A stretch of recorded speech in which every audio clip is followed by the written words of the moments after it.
Assalamualaikum warahmatullahi wabarakatuh. Yang terhormat Ibu Fadila Kurniawati MAK, selaku dosen pengampu mata kuliah Sistem Informasi Akuntansi. Perkenalkan, kami dari kelompok 10 yang beranggotakan Alvis Suryani dengan NIM 63030210069, Niken Yanvelia dengan NIM 63030210073, dan Salma Aziza Azahro dengan NIM 63030210074. Kami akan menyampaikan hasil diskusi kami, yaitu tentang pengendalian internal sistem informasi akuntansi terhadap persediaan bahan baku PT Geomet Indonesia. Di sini saya akan menjelaskan tentang pengendalian internal sistem informasi akuntansi. Pengendalian internal sistem informasi akuntansi merupakan proses perencanaan, organisasi, dan pengawasan yang direncanakan untuk memastikan bahwa informasi akuntansi yang dihasilkan oleh SIA atau Sistem Informasi Akuntansi itu dapat dipercaya, akurat, dan sesuai dengan standar akuntansi yang telah ditentukan atau yang berlaku. Dengan melakukan pengendalian internal ini, kita dapat mendorong kesesuaian dengan kebijakan yang telah ditentukan dalam sebuah organisasi. Berikutnya yaitu pihak pengendalian internal. Ada 5 pihak pengendalian internal. Yang pertama yaitu manajemen. Manajemen berperan menciptakan pengendalian internal yang efektif, sehingga secara khusus pihak manajemen itu membuat sebuah rancangan yang mana dengan rancangan tersebut mereka dapat melihat bahwa semua komponen pengendalian internal sudah ditempatkan sebagaimana mestinya. Karena lingkungan pengendalian yang efektif dapat mengurangi kemungkinan kekeliruan atau kecurangan dalam suatu entitas. Yang kedua yaitu auditor internal. Auditor internal berperan memeriksa dan mengevaluasi kecukupan pengendalian internal suatu entitas secara periodik dan membuat rekomendasi untuk perbaikan. Akan tetapi, auditor internal di sini tidak memiliki tanggung jawab utama untuk menciptakan dan memelihara pengendalian internal. Yang ketiga yaitu personil entitas lainnya. Personil entitas lainnya berperan yang menyediakan informasi kepada atau menggunakan informasi yang disediakan oleh sistem yang mencakup pengendalian internal, sehingga mereka itu memiliki tanggung jawab untuk mengkomunikasikan masalah apapun yang tidak sesuai dengan pengendalian atau tindakan melawan hukum yang akan mereka temui kepada tingkat yang lebih tinggi dalam organisasi. Yang keempat yaitu auditor independen. Sebagai hasil prosedur audit laporan keuangan, seorang auditor eksternal mungkin akan menemukan kekurangan dalam pengendalian internal yang akan dikomunikasikan kepada manajemen, komite audit, atau dewan direksi bersamaan dengan rekomendasi perbaikan. Yang terakhir atau yang kelima yaitu dewan direksi dan komite audit. Dewan direksi bagian dari pengaturan umum dan tanggung jawab terhadap kekeliruan. Harus menentukan bahwa manajemen telah memenuhi tanggung jawabnya untuk menciptakan dan memelihara pengendalian internal. Komite audit. Jika tidak ada komite audit, maka digantikan oleh dewan direksi tersebut. Komite audit ini harus waspada dalam mengidentifikasi keberadaan penolakan manajemen atas pengendalian atau pelaporan keuangan yang curang dan segera diambil tindakan yang diperlukan untuk membatasi tindakan yang tidak sesuai oleh manajemen. Berikutnya, komponen sistem pengendalian internal. Ada 5 komponen dalam sistem pengendalian internal. Yang pertama, lingkungan pengendalian. Lingkungan pengendalian merupakan dasar untuk semua komponen pengendalian internal, menyediakan disiplin dan struktur. Dalam lingkungan pengendalian ini menyediakan arahan bagi organisasi dan mempengaruhi kesadaran pengendalian dari orang-orang yang ada di dalam organisasi tersebut. Ada beberapa faktor yang mempengaruhi dalam lingkungan pengendalian, yaitu integritas dan nilai etik, komitmen terhadap kompetensi, dewan direksi dan komite audit, gaya manajemen dan gaya operasi, struktur organisasi, pemberian wewenang dan tanggung jawab, praktik dan kebijakan SDM. Yang kedua yaitu aktivitas pengendalian. Aktivitas pengendalian merupakan kebijakan dan prosedur yang membantu menjamin bahwa arahan manajemen telah dilaksanakan. Aktivitas tersebut membantu memastikan bahwa tindakan yang diperlukan untuk menanggulangi resiko dalam pencapaian tujuan entitas.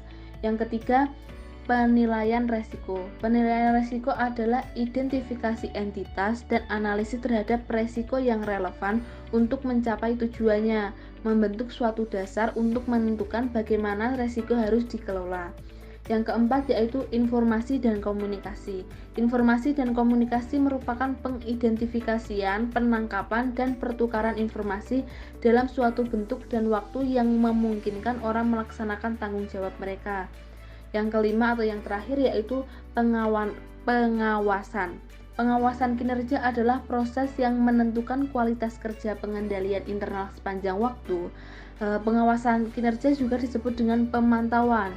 Nah, pemantauan ini mencakup penentuan desain dan operasi pengendalian tepat waktu dan pengambilan tindakan koreksi. Proses ini dilaksanakan melalui kegiatan yang berlangsung secara terus-menerus, evaluasi secara terpisah, atau dengan berbagai kombinasi dari keduanya. Materi selanjutnya yaitu lingkungan pengendalian internal PT Geomet Indonesia.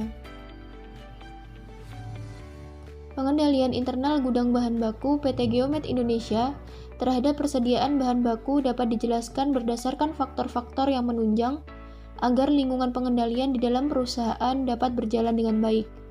Di antaranya adalah sebagai berikut.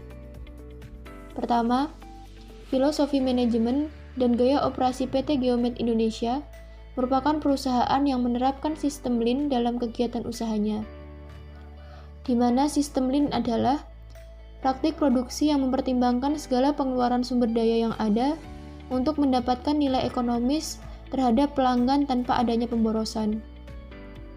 Kedua, komitmen terhadap integritas dan nilai-nilai etika PT, di mana PT Geomet Indonesia telah membangun reputasinya sebagai organisasi yang mengharuskan praktek bisnis yang etis dan integritas tinggi dalam transaksi bisnis.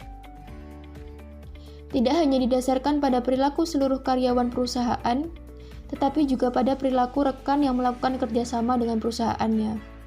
Ketiga, kebijakan praktik sumber daya manusia. Kebijakan praktik sumber daya manusia ditentukan pada saat interview penerimaan karyawan baru, di mana karyawan baru ditempatkan sesuai dengan keterampilan keahlian atau pendidikan terakhirnya. Keempat, struktur organisasi. Struktur organisasi yang dibuat oleh perusahaan menunjukkan keinginan perusahaan untuk menetapkan sistem pengendalian internal yang baik. Dengan demikian, karyawan akan mengetahui tugas dan wewenang masing-masing, serta dapat mengetahui kewajiban apa saja yang harus dilakukan dengan jabatannya masing-masing. Kelima, metode penetapan otoritas dan tanggung jawab dari masing-masing karyawan, di mana metode penetapan otoritas dan tanggung jawab ditetapkan berdasarkan job description dan jabatan dari masing-masing karyawan. Hal ini dilakukan untuk memudahkan pimpinan dalam mengawasi kinerja setiap karyawannya. Keenam, komite audit. Tim audit internal biasanya akan melakukan audit internal di bagian gudang bahan baku setiap 1 bulan, 6 bulan, dan tahunan sesuai dengan agenda perusahaan. Mereka biasanya akan mengecek stok antara persediaan fisik dan catatan yang ada di kartu stok. Ketujuh, penerapan wewenang dan tanggung jawab secara garis besar dapat diimplementasikan dengan cara pekerjaan.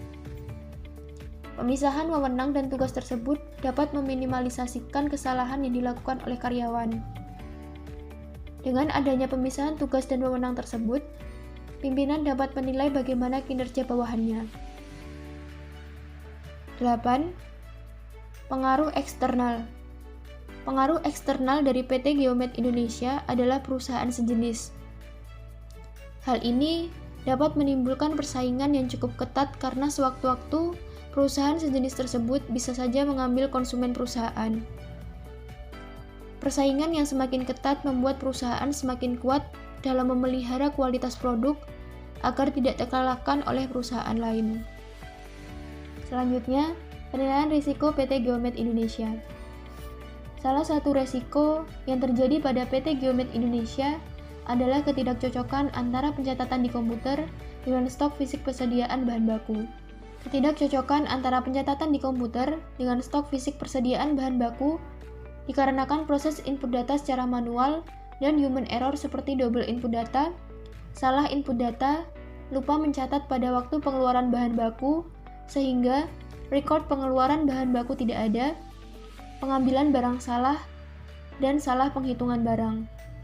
Dampak yang ditimbulkan dari masalah ketidakcocokan antara pencatatan di komputer dengan stok fisik persediaan bahan baku yaitu proses produksi terhambat dikarenakan informasi tidak valid, data barang menjadi tidak akurat, tertundanya pengiriman order yang sudah dipesan sehingga pencapaian produksi berkurang, dan tidak berjalan sistem FIFO dalam pengambilan bahan baku karena jumlahnya yang salah. Informasi dan komunikasi persediaan bahan baku PT Geomet Indonesia. Informasi dan komunikasi yang diterapkan khususnya dalam penanganan persediaan bahan baku sudah terkomputerisasi menggunakan asynchronous. Hal ini dikarenakan tuntutan perusahaan untuk mendapatkan informasi secara cepat dan up-to-date dalam pengambilan keputusan. Selanjutnya yaitu aktivitas pengendalian persediaan bahan baku PT Geomet Indonesia. PT Geomet Indonesia merupakan cabang, maka untuk penyediaan kebutuhan bahan baku produksi ditangani oleh Merchandiser atau MDS pusat yang berada di Jerman. MDS adalah orang yang berkaitan dengan merchandise atau pedagang yang menekankan pada persediaan, harga, kualitas, dan manfaat produk bagi konsumen. Setelah PT Geomet Indonesia mengajukan permintaan pembelian bahan baku dikirim oleh pemasok ke perusahaan. Bagian penerima akan mengecek kesesuaian antara bahan baku yang dikirim dengan dokumen packing list, invoice, dan surat jalan barang. Kemudian oleh bagian laboratory and inspection melakukan inspeksi terhadap kualitas bahan yang dikirim oleh pemasok untuk memastikan kualitas dan spesifikasi yang ditetapkan perusahaan. Pengawasan persediaan bahan baku PT Geomet Indonesia.